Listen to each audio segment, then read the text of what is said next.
Chapter 2. Mr. Bennet was among the earliest of those who waited on Mr. Bingley.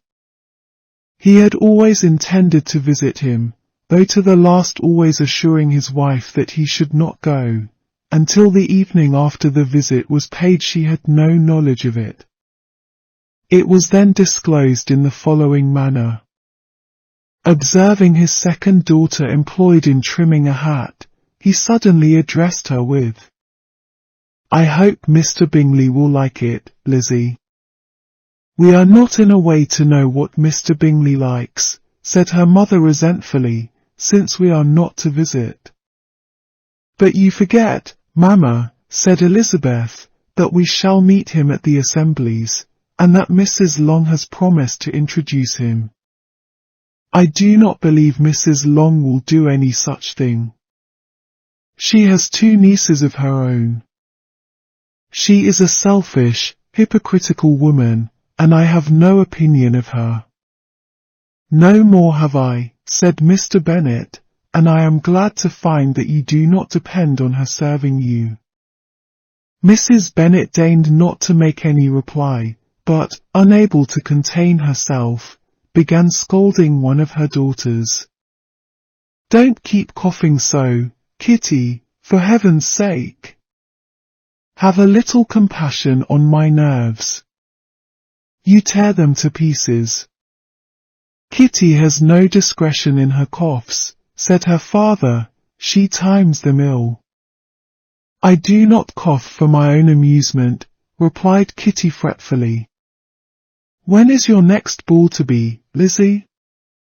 "Tomorrow fortnight." "Aye, so it is," cried her mother, "and Mrs. Long does not come back till the day before, so it will be impossible for her to introduce him, for she will not know him herself." "Then, my dear, you may have the advantage of your friend, and introduce Mr. Bingley to her." "Impossible, Mr. Bennet, impossible, when I am not acquainted with him myself. How can you be so teasing?" "I honour your circumspection. A fortnight's acquaintance is certainly very little. One cannot know what a man really is by the end of a fortnight. But if we do not venture somebody else will, and after all, Mrs. Long and her nieces must stand their chance, and, therefore, as she will think it an act of kindness, if you decline the office, I will take it on myself." The girls stared at their father. Mrs. Bennet said only, "Nonsense, nonsense." "What can be the meaning of that emphatic exclamation?" cried he.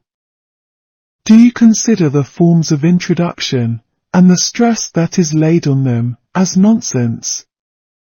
"I cannot quite agree with you there. What say you, Mary? For you are a young lady of deep reflection, I know, and read great books and make extracts." Mary wished to say something very sensible, but knew not how. While Mary is adjusting her ideas, he continued, "Let us return to Mr. Bingley." "I am sick of Mr. Bingley," cried his wife. "I am sorry to hear that, but why did not you tell me so before?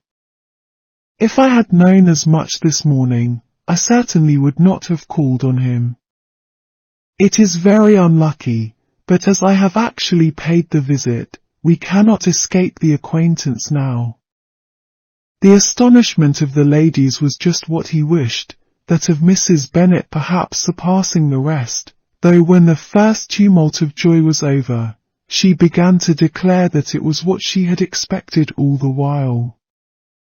"How good it was in you, my dear Mr. Bennet! But I knew I should persuade you at last. I was sure you loved your girls too well to neglect such an acquaintance. Well, how pleased I am! And it is such a good joke, too, that you should have gone this morning, and never said a word about it till now. Now, Kitty, you may cough as much as you choose," said Mr. Bennet, and, as he spoke, he left the room, fatigued with the raptures of his wife.